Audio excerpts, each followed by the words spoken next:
Assalamualaikum warahmatullahi wabarakatuh. Perkenalkan, nama saya Rinda Srimumi MPD. Saya adalah CKP Angkatan 4 dari Kabupaten Kerinci. Pada kesempatan kali ini saya akan menjelaskan tentang koneksi antar materi pada modul 3.1, yaitu tentang pengambilan keputusan dalam pemimpin pembelajaran. Mari kita simak sama-sama. Silakan menyaksikan. Bagaimana pandangan Ki Hajar Dewantara dengan filosofi Pratap-Triloka memiliki pengaruh terhadap bagaimana sebuah pengambilan keputusan sebagai seorang pemimpin pembelajaran diambil?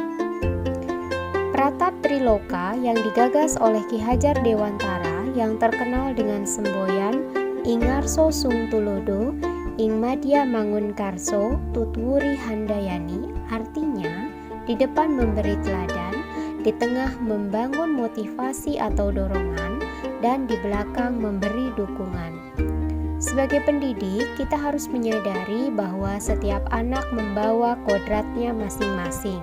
Kita hanya perlu menuntun segala yang ada pada anak, mengarahkan dan memberi dorongan supaya anak dapat berproses dan berkembang.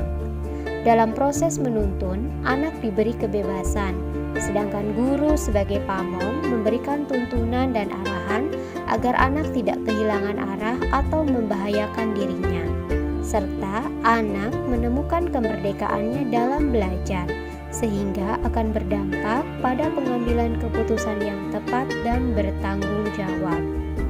Dalam hal demikian, maka guru harus mampu mengambil keputusan yang bijaksana yang berpihak pada murid.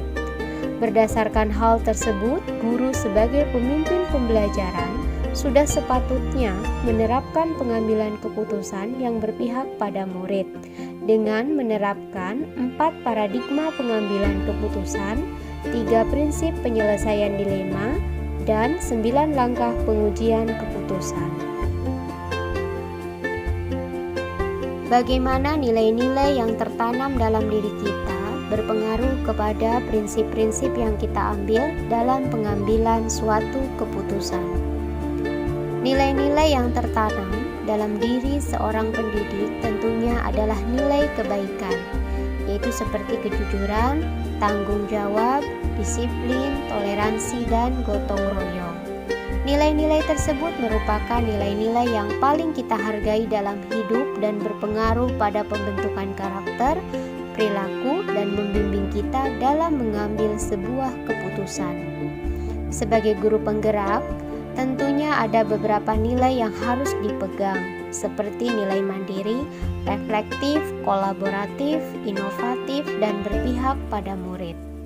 Untuk dapat mengambil keputusan yang tepat, diperlukan nilai-nilai atau prinsip, pendekatan, dan langkah-langkah yang benar, sehingga keputusan tersebut merupakan keputusan yang paling tepat dengan resiko yang paling minimal bagi semua pihak, terutama bagi kepentingan atau keberpihakan pada murid. Untuk membuat keputusan berbasis etika, diperlukan kesamaan visi, budaya, dan nilai-nilai yang dianggap penting dalam sebuah institusi, sehingga prinsip-prinsip dasar yang menjadi acuan akan lebih jelas. Bagaimana kegiatan terbimbing yang kita lakukan pada materi pengambilan keputusan berkaitan dengan kegiatan coaching atau bimbingan yang diberikan pendamping atau fasilitator dalam perjalanan proses pembelajaran kita, terutama dalam pengujian pengambilan keputusan yang telah kita ambil. Apakah pengambilan keputusan tersebut telah efektif?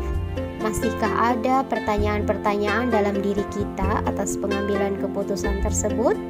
Hal-hal ini tentunya bisa dibantu oleh sesi coaching yang telah dibahas pada modul 2 sebelumnya. Pembimbingan yang telah dilakukan oleh pendamping atau fasilitator telah membantu saya berlatih mengevaluasi keputusan yang telah saya ambil. Apakah keputusan tersebut sudah berpihak kepada murid? Apakah sudah sejalan dengan nilai-nilai kebajikan universal? Apakah keputusan yang diambil bermanfaat untuk banyak orang? Dan apakah keputusan yang diambil tersebut dapat dipertanggungjawabkan?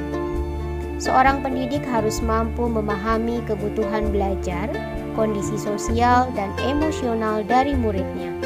Seorang murid harus mampu menyelesaikan permasalahannya dalam belajar.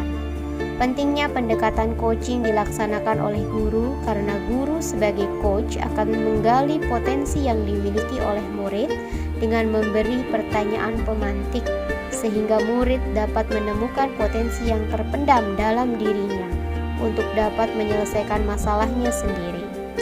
Coaching dapat membantu dalam pengambilan keputusan yang tepat yang akan berpengaruh pada terciptanya lingkungan yang positif dalam proses pembelajaran. Sesi coaching membantu guru untuk memaksimalkan potensi yang dimiliki dan memecahkan permasalahan saat menjadi pemimpin pembelajaran. Sehingga pada saat menentukan suatu permasalahan dilema etika, seorang guru mampu mengidentifikasi suatu permasalahan dengan teknik coaching, sehingga mampu menghasilkan keputusan yang tepat dan berpihak pada murid. Bagaimana kemampuan guru dalam mengelola dan menyadari aspek sosial emosionalnya akan berpengaruh terhadap pengambilan keputusan. Guru sebagai pendidik harus mampu memahami kebutuhan belajar murid serta mampu mengelola kompetensi sosial dan emosional yang dimiliki dalam mengambil sebuah keputusan sebagai pemimpin pembelajaran.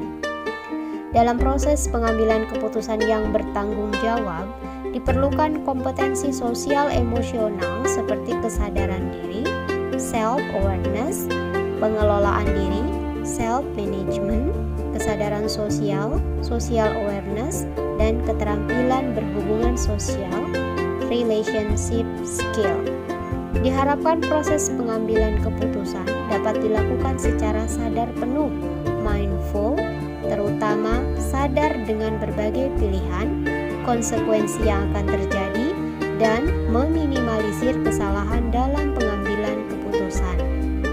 Proses pengambilan keputusan membutuhkan keberanian dan kepercayaan diri untuk menghadapi konsekuensi dan implikasi dari keputusan yang kita ambil. Karena tidak ada keputusan yang bisa sepenuhnya mengakomodir seluruh kepentingan para pemangku kepentingan. Namun, tujuan utama pengambilan keputusan selalu pada kepentingan dan keberpihakan pada murid.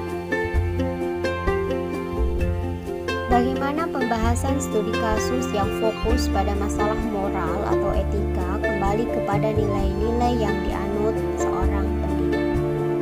Sebagai pemimpin pembelajaran, seorang pendidik harus mampu melihat permasalahan yang dihadapi. Apakah permasalahan tersebut merupakan dilema etika ataukah bujukan moral? Dengan nilai inovatif, kolaboratif, mandiri, dan reflektif yang dimiliki pendidik, maka dapat menuntun muridnya untuk dapat mengenali potensi yang dimiliki dalam pengambilan keputusan untuk mengatasi masalah yang dihadapi. Sehingga dengan nilai-nilai dari seorang pendidik tersebut yang merupakan landasan pemikiran yang dimiliki akan cenderung pada prinsip melakukan demi kebaikan orang banyak, menjunjung tinggi prinsip-prinsip atau nilai-nilai dalam diri dan melakukan apa yang kita harapkan orang lain akan lakukan kepada diri kita. Maka seorang pendidik akan dapat mengambil sebuah keputusan yang bertanggung jawab melalui berbagai pertimbangan dan langkah-langkah pengambilan keputusan dan pengujian sebuah keputusan terkait permasalahan yang terjadi. Bagaimana pengambilan keputusan yang tepat tentunya berdampak pada terciptanya lingkungan yang positif, kondusif, aman, dan nyaman. Untuk dapat mengambil sebuah keputusan yang tepat dan berdampak pada terciptanya lingkungan yang positif, kondusif, aman, dan nyaman, maka hal pertama yang harus kita lakukan adalah mengenali terlebih dahulu kasus yang terjadi, apakah kasus tersebut termasuk dilema etika atau bujukan moral. Jika kasus tersebut merupakan dilema etika, sebelum mengambil sebuah keputusan, kita harus mampu menganalisa pengambilan keputusan berdasarkan pada 4 paradigma, 3 prinsip, dan 9 langkah pengujian keputusan. Sehingga hasil keputusan yang kita ambil mampu menciptakan lingkungan yang positif untuk murid. Intinya, pengambilan keputusan yang tepat terkait kasus-kasus pada masalah moral atau etika hanya dapat dicapai jika dilakukan melalui 9 langkah pengujian keputusan. Dapat dipastikan bahwa jika pengambilan keputusan dilakukan secara akurat melalui proses analisis kasus yang cermat dan sesuai dengan 9 langkah tersebut, maka keputusan tersebut diyakini akan mampu mengakomodasi semua kepentingan dari pihak-pihak yang terlibat. Maka hal tersebut akan berdampak pada terciptanya lingkungan yang positif, kondusif, aman, dan nyaman.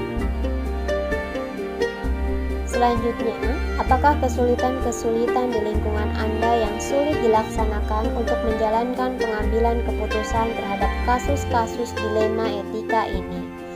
Apakah ini kembali ke masalah perubahan paradigma di lingkungan Anda?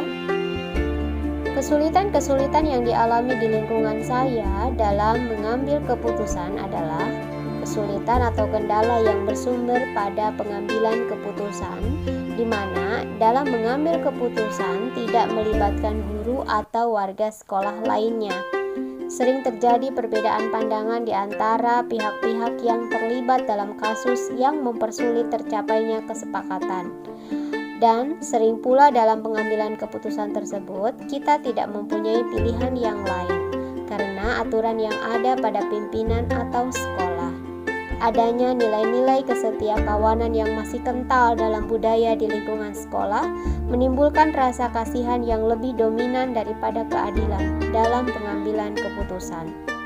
Kesulitan-kesulitan di atas selalu kembali ke masalah perubahan paradigma di lingkungan sekolah.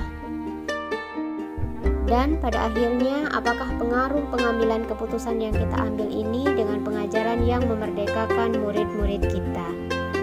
Sebagai seorang pendidik, saya merasa terbantu dengan penjelasan materi dari modul 3.1 terkait pengambilan keputusan sebagai pemimpin pembelajaran.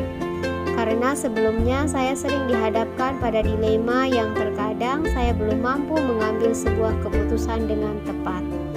Dengan mempelajari materi modul 3.1 ini, maka pada saat mengambil keputusan harus memperhatikan beberapa hal penting, yaitu 4 paradigma, 3 prinsip, dan 9 pengujian keputusan. Dengan demikian, maka keputusan yang saya ambil akan berdampak baik kepada murid, karena pada dasarnya tujuan pembelajaran adalah dapat memberikan keselamatan dan kebahagiaan kepada murid. Sehingga dengan keselamatan dan kebahagiaan yang didapatkan oleh murid, maka kita telah mampu memerdekakan murid dalam belajar. Sebagai pendidik, sudah seharusnya memberikan keputusan yang bersifat positif yang membuat murid merasa nyaman. Semuanya dilakukan untuk memerdekakan murid dalam mencapai keselamatan dan kebahagiaan belajar mereka. Karena pengambilan keputusan yang tepat akan mempengaruhi pengajaran seorang guru untuk mewujudkan pendidikan yang memerdekakan murid. Bagaimana seorang pemimpin pembelajaran dalam mengambil keputusan dapat mempengaruhi kehidupan atau masa depan murid-muridnya? Untuk mengambil keputusan sebagai pemimpin pembelajaran, kita harus benar-benar memperhatikan kebutuhan belajar murid. Jika keputusan yang kita ambil sudah mempertimbangkan kebutuhan murid, maka murid akan mampu menggali potensi yang ada dalam dirinya, dan kita sebagai pemimpin pembelajaran dapat memberikan pembelajaran yang sesuai dengan kebutuhan belajarnya dan menuntun murid dalam mengembangkan potensi yang dimiliki, sehingga keputusan kita dapat berpengaruh terhadap keberhasilan murid di masa mendatang. Pendidik yang mampu mengambil keputusan secara tepat akan memberikan dampak akhir yang baik dalam proses pembelajaran, sehingga mampu menciptakan well-being murid untuk masa depan yang lebih baik. Apakah kesimpulan akhir yang dapat Anda tarik dari pembelajaran modul materi ini dan keterkaitannya dengan modul-modul sebelumnya? Kesimpulan akhir yang dapat ditarik dari pembelajaran modul 3.1 yaitu pengambilan keputusan sebagai pemimpin pembelajaran terkait dengan modul-modul yang telah dipelajari sebelumnya merupakan satu kesatuan yang tidak bisa terpisahkan untuk memerdekakan murid dalam belajar. Sebagaimana dijelaskan oleh Ki Hajar Dewantara bahwa pendidikan bertujuan menuntun segala proses dan kodrat atau potensi anak untuk mencapai sebuah keselamatan dan kebahagiaan belajar, baik untuk dirinya sendiri, sekolah, maupun masyarakat. Dalam melaksanakan proses pendidikan, seorang pendidik harus mampu melihat dan memahami kebutuhan belajar muridnya serta mampu mengelola kompetensi sosial dan emosional yang dimiliki dalam pengambilan sebuah keputusan sebagai pemimpin pembelajaran. Untuk dapat mengambil sebuah keputusan dengan baik, maka keterampilan coaching akan membantu kita sebagai pemimpin pembelajaran dengan pertanyaan-pertanyaan untuk memprediksi hasil dan berbagai opsi dalam pengambilan keputusan.